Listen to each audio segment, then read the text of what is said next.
Love fam, and welcome to Mentality with myself, the Civilized Savage. This is where men talk and people listen. It's real men, real talk, and real growth. So, I'd like to welcome to the couch today.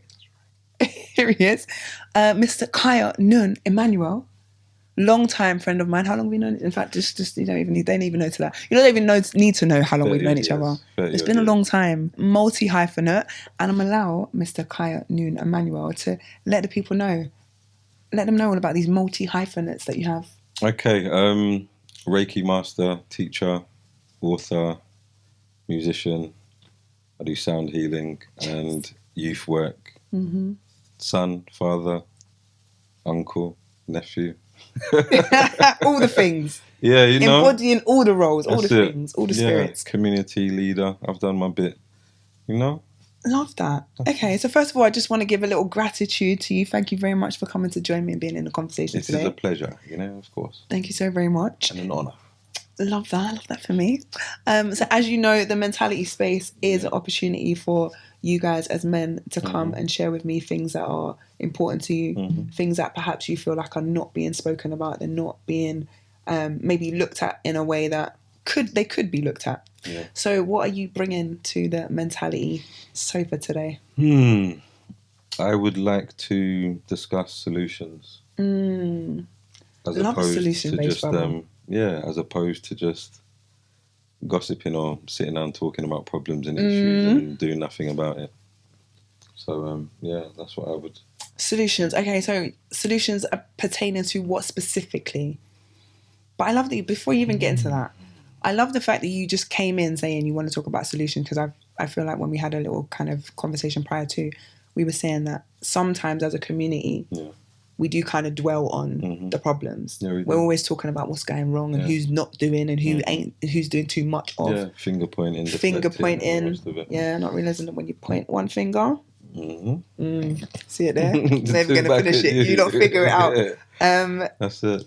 So with the solutions then, what was on your mind? What was on your heart when you kind of thought about that?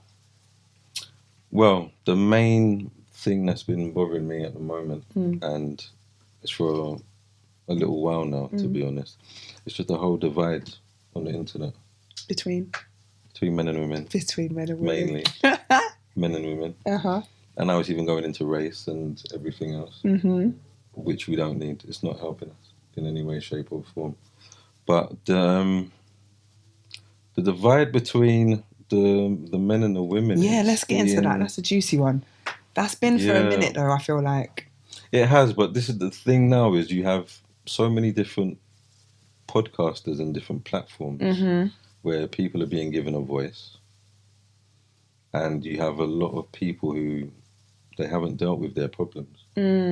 So you may even have people in a space, not to even dig it up and go back into it too much, but we can use Ginger J for an example. Like that set the whole internet on fire. Yeah. And since then it's spiraled. Yeah, spiraled out. It's been a mad thing. Yeah. Yeah. So the space that he was in, it's not a space for you to be discussing trauma. Right. And it's not a space for you to be discussing certain things. Emotional issues, you don't discuss them in a space where you're not safe, you're not respected. You know, people aren't listening to what you're saying. Facts. People are winding you up, trying to trigger you. Yeah. Plus, you haven't done the work on yourself anyway, so you've still got those triggers. You can't even discuss something without you being triggered. Without being volatile about it. Yeah. So that should let you know that you still have some work to do. Yeah, absolutely. Around the issue. Yeah. The way he dealt with it wasn't good. It wasn't good. But this is a brother who's been in jail for how long? A very long time. Like 11 years or something.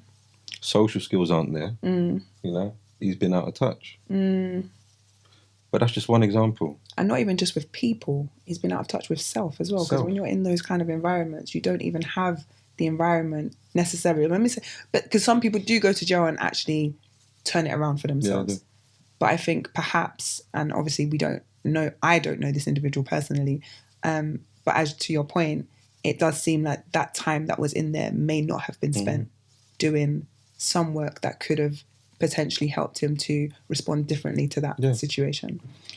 And this is the space he's in now, trying to reflect and trying to do the work on himself now. Yeah. But in that instant, he was attacked. The whole internet wanted to Went mad. tear him up. Yeah. I actually wrote a spoken word poetry Oh, piece about that situation. I'm not going to say about him. Yeah, for the situation. About that situation, pertaining to the fact that I feel like a lot of black men specifically feel the way that he does, and I feel like they feel that way because there is a lot of trauma. There is a lot of like, you know, what they call them, adverse childhood experiences, because some people don't like the word trauma.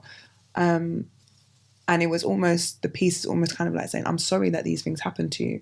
And I'm sorry that there hasn't been that process of you being able to work through what you're going through. There isn't opportunities, or there haven't necessarily been opportunities for people like that to speak about those things.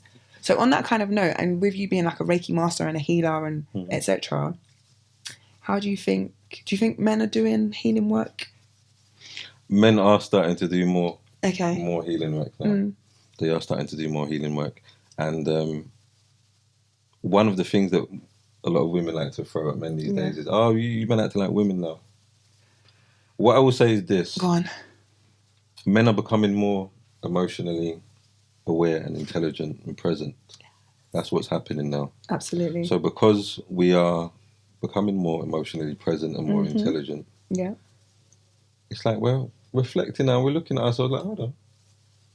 We haven't been treated how we... How we rightly deserve. Oh, right. Put some respect on my life.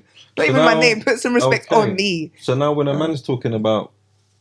And it's funny because a couple of weeks ago I was walking past two youths at the bus stop talking, and one of them was like, I know my worth, bro.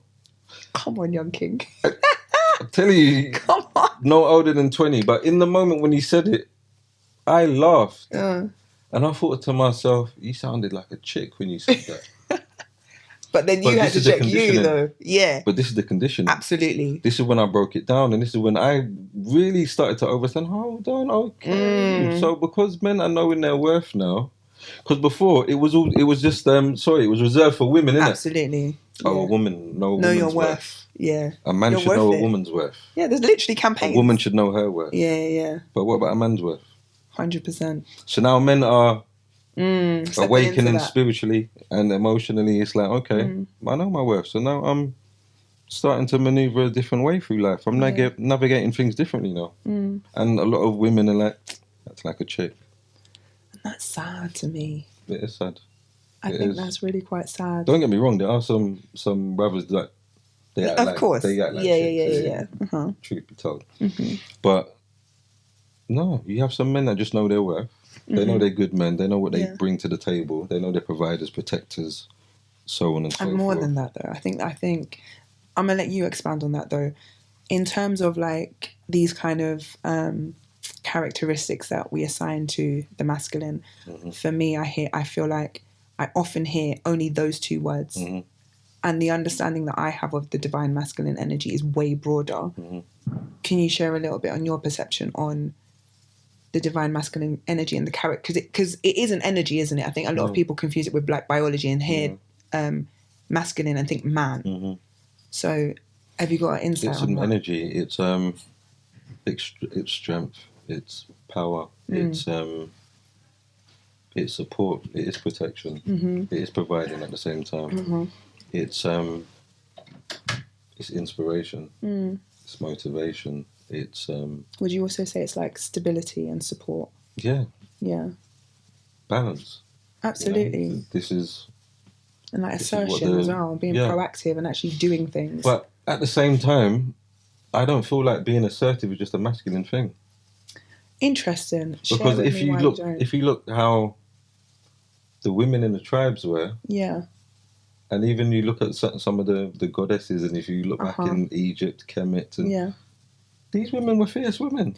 Absolutely. Let's get it right. Absolutely. They were fierce. Can I share an opinion? I think the current understanding that I have of the masculine and the feminine energy is that, for me, that still kind of puts it in a sense of when you think masculine, you think man.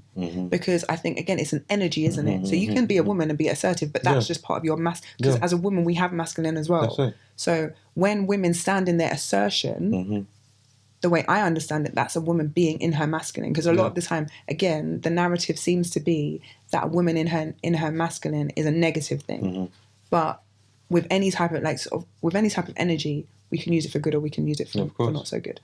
So I don't particularly think that to say that, but women can be assertive as well, which means it's not a masculine thing. I think the energy is still masculine, irrespective of who it comes out of. In that sense, do you know what I mean? Yeah, I'm with you in that sense. Yeah. So similarly, conversely, when we have an emotional moment, you don't stop being a man because you're having an emotional experience, but you're in a feminine essence in the moment of that emotional outpouring. Does that make sense? Yeah. So I kind of feel like that's my perception on assertiveness. It is a masculine trait.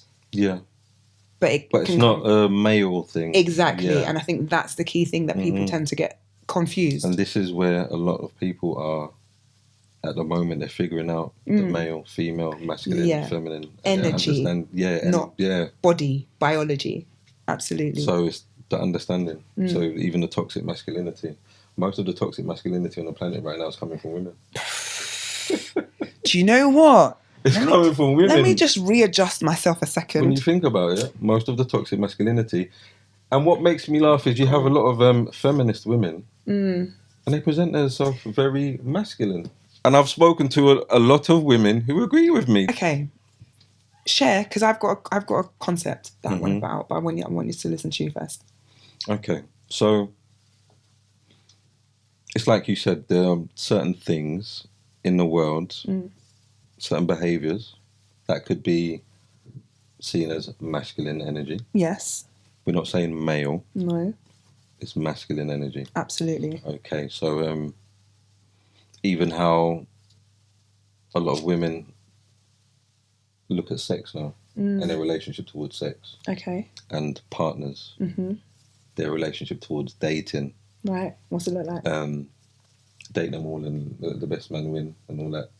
And you don't think that's a viable That's wild. approach? That's crazy. That's wild. It's crazy. You don't think women can date multiple? Date them all.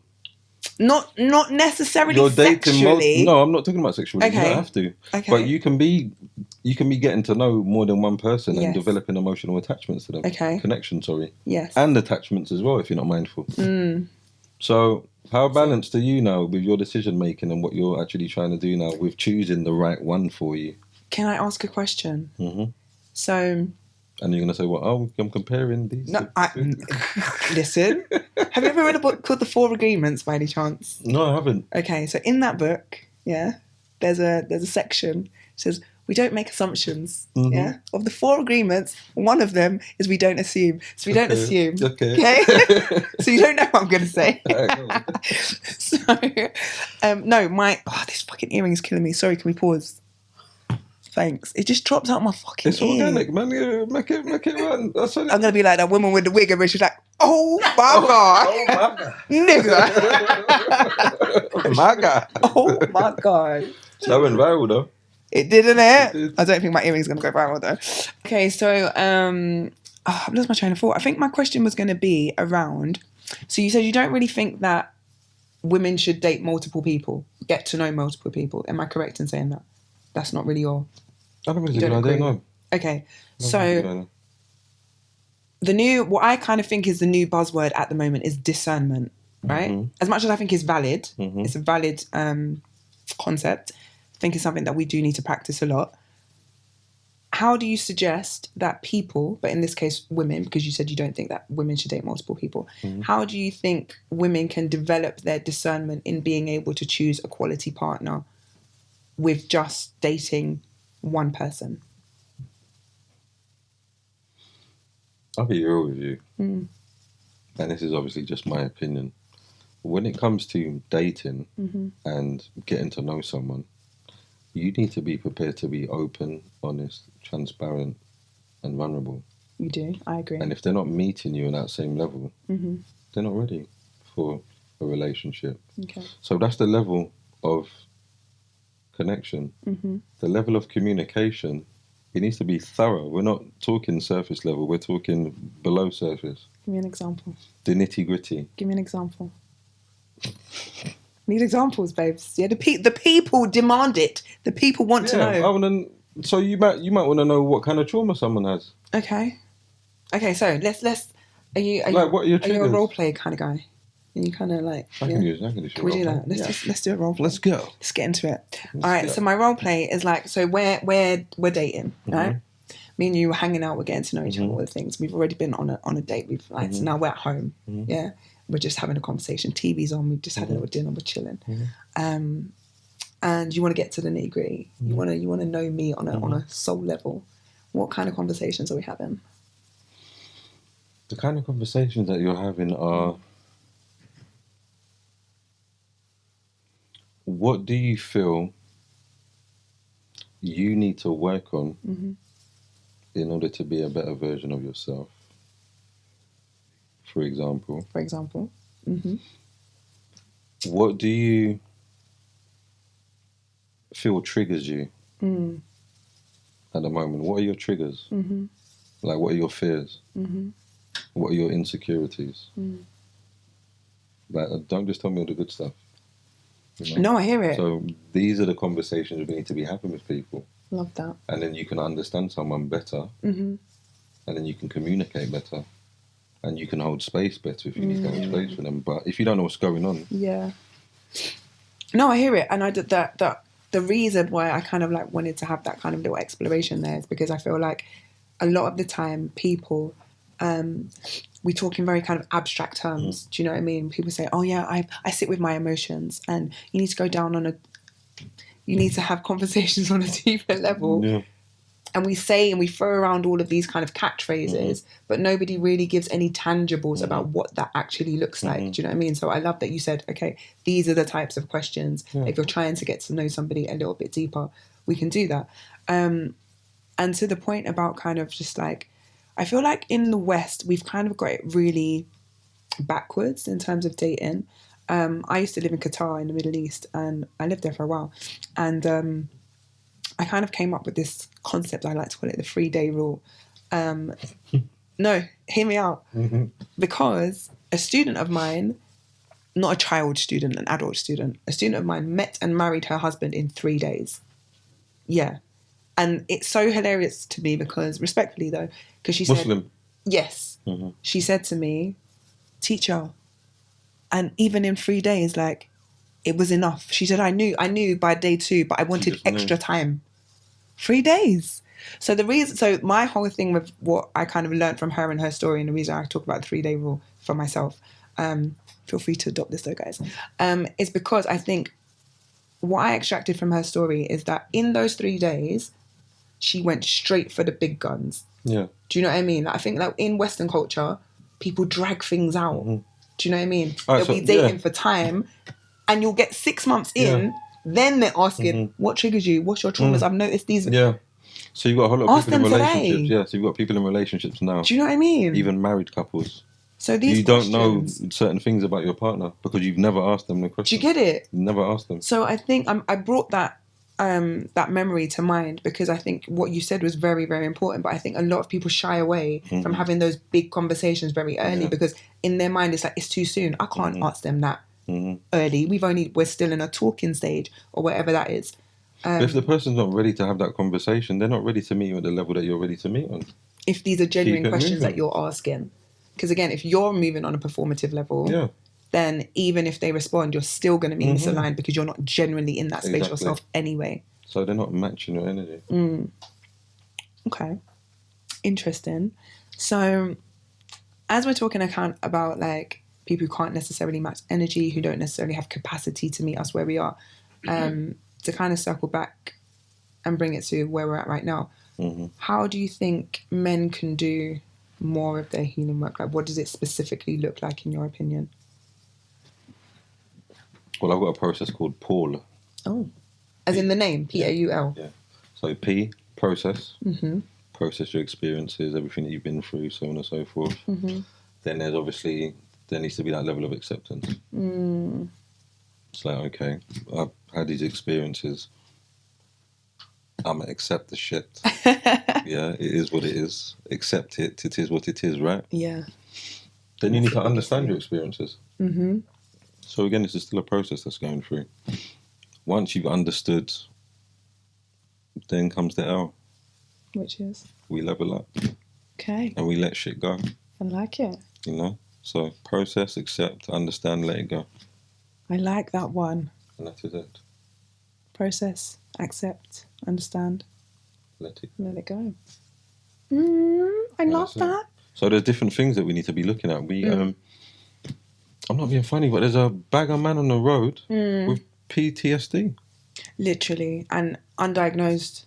Like, bro, it's not normal for you to see your boy getting his head back licked out. It's not normal for you to see one of your friends getting poked up on the street. It's not normal. These things are not normal.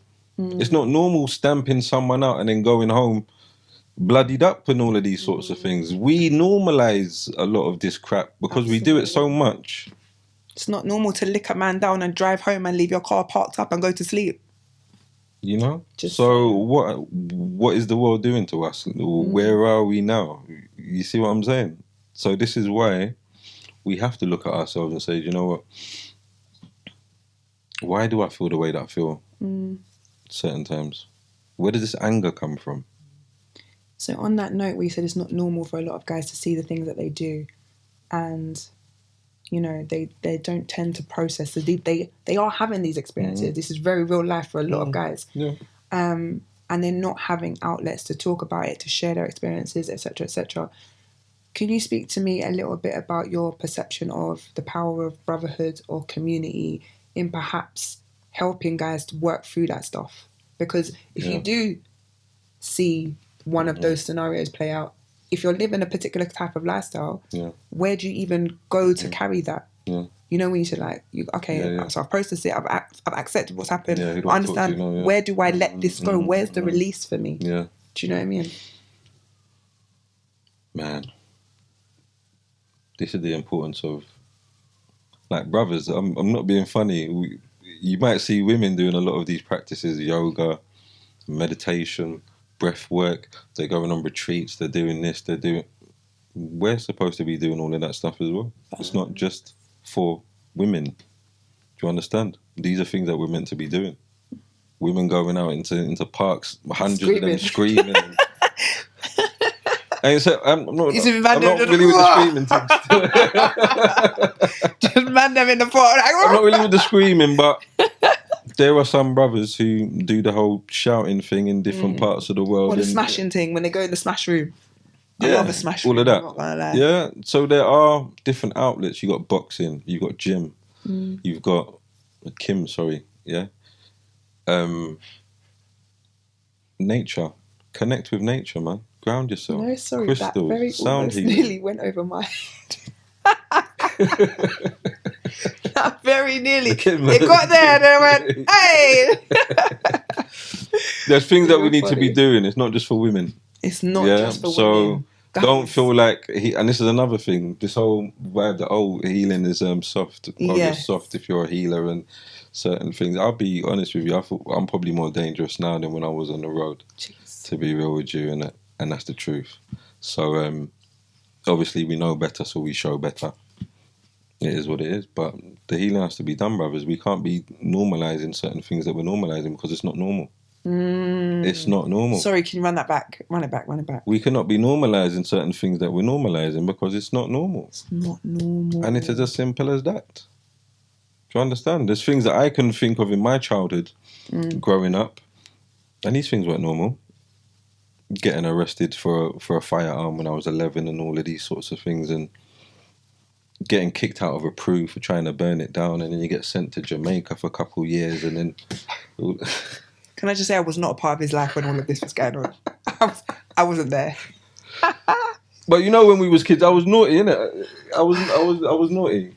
I mean, there were some challenges. I was naughty. There were some challenges. It is what it is. And then obviously, you grow, and as you grow, the naughtiness turns to... Subside. No, it turns to badness and wickedness. And then you get to a level where you know better now. You're like, you know, all of this is just no good. I need to make up for a lot of the shit that I've done. You do. Repent. Right. I feel like you're gonna have to come back and talk to me again because time is running and passing. We can do it, mate. One final question before we do the roundup and a closeout, and I give you a quick fire. That reflection there that you just had about what your life was like before and how you've transitioned now. Mm-hmm. If you could give one piece of advice to your younger self, what would that be? If I could give one piece of advice to my younger self, what would it be?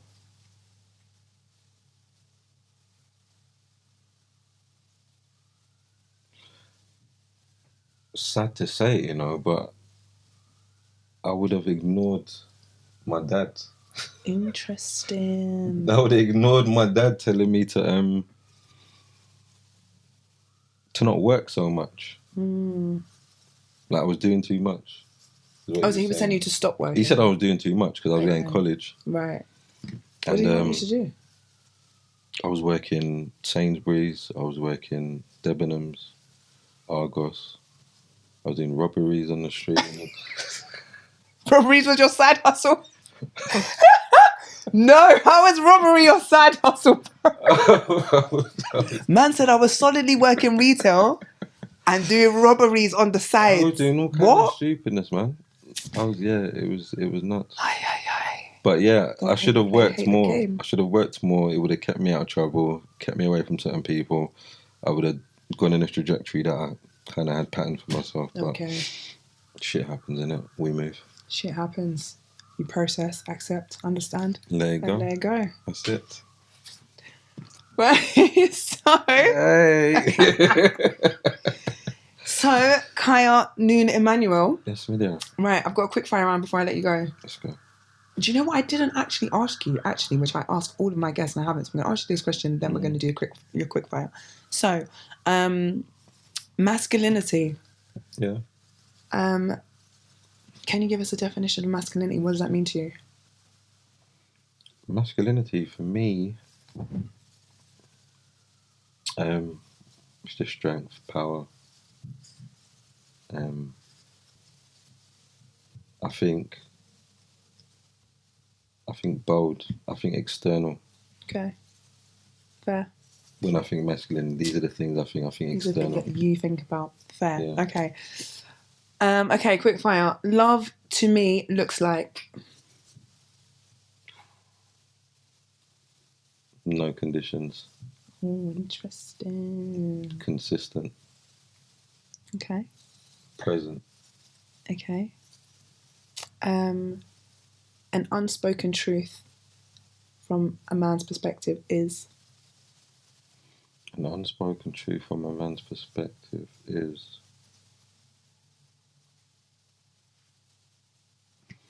There are a lot of men who are the children of single mothers who are being taken advantage of by women because they feel like they need to overcompensate for how their mothers were treated. So what you find is you have a lot of men who go above and beyond for their children, and you have women who just literally take the piss and violate and in every way possible. Okay. And that's an unspoken truth, in my opinion. People don't talk about that enough. There's brothers out here going above and beyond, being stepdaddy and all of this kind of stuff as well. Again, this is because a lot of them grew up with single mothers, saw how their mother was treated, and they didn't want to ever become that guy. You understand? Yeah, absolutely. I just want to expand very quickly just for clarification. Do you think in those situations a lot of men are almost attempting to try to like save their mothers in a way? Like be the saviour for the mother that they couldn't have been when they were younger type situation? I wouldn't say for their mother. Okay. But for the women that are in their life as a representative of the mother is what I mean. So maybe they were in a position where... Yeah, but is that mother-child wound? Exactly. Yeah. I think a lot of guys do have a mother wound that they're not willing to explore, which is... And it presents itself in different ways. Absolutely.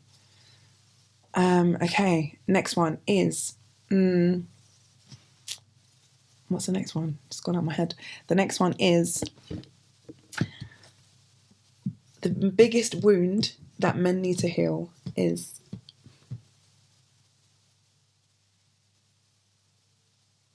biggest wound. yeah.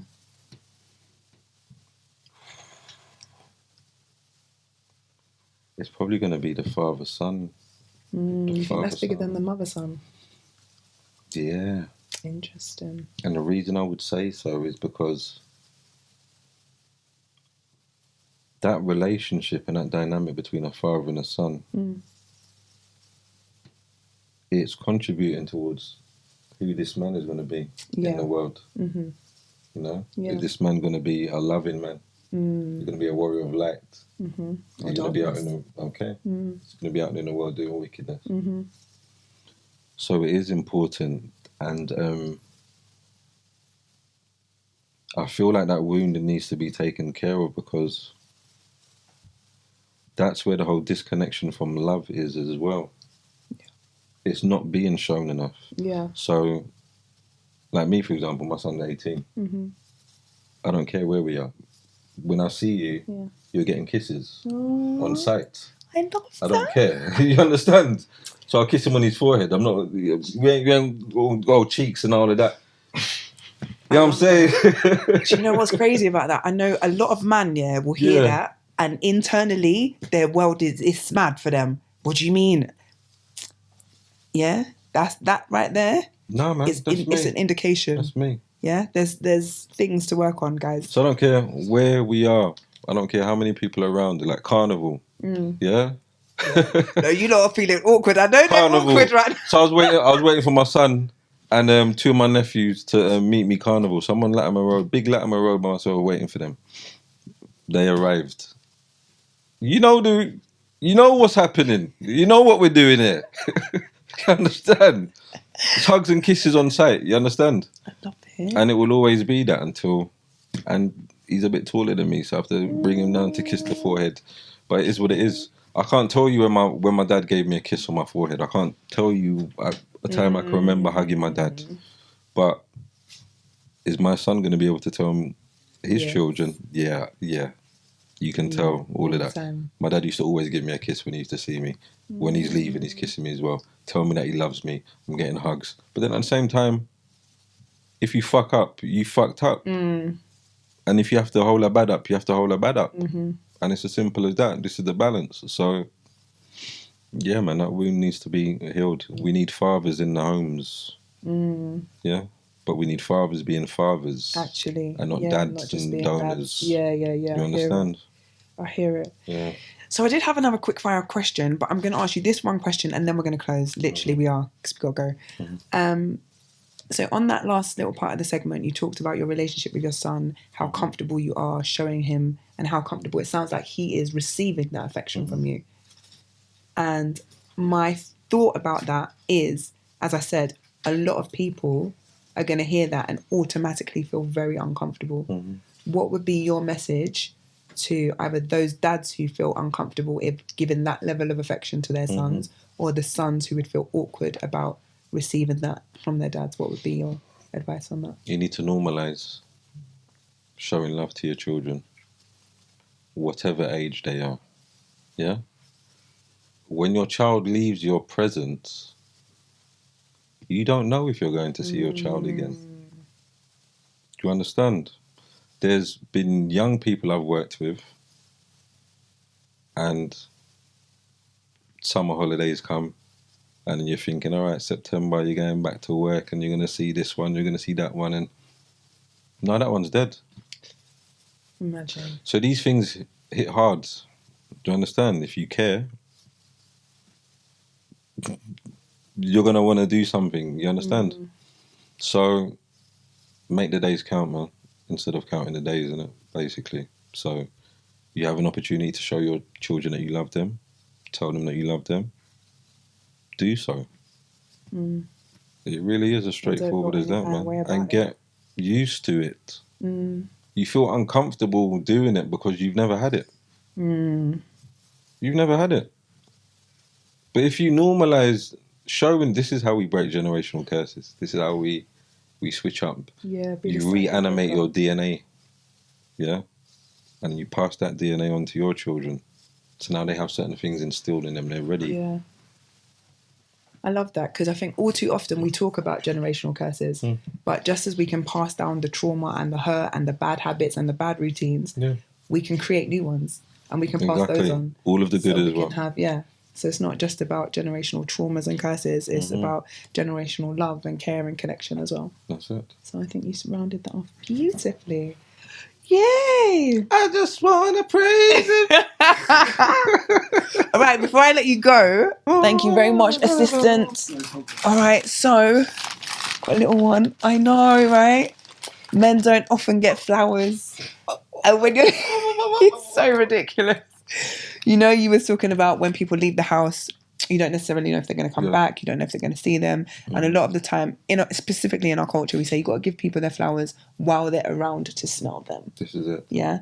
And so it's a little tradition that we have here on Mentality to not only give you guys as men your flowers for all of the things that you do, all of the ways that you are, just because, not just in that abstract kind of way, but literally. Want to give you some flowers today. Will you accept a bunch of flowers from me today? I will. So here you go, my lovely. These are your Mentality flowers, my darling. God. Yeah. When was the last time you got a bunch of flowers? Guys, I just want to. Why is he like this? I just want to. It's all right. All right, guys.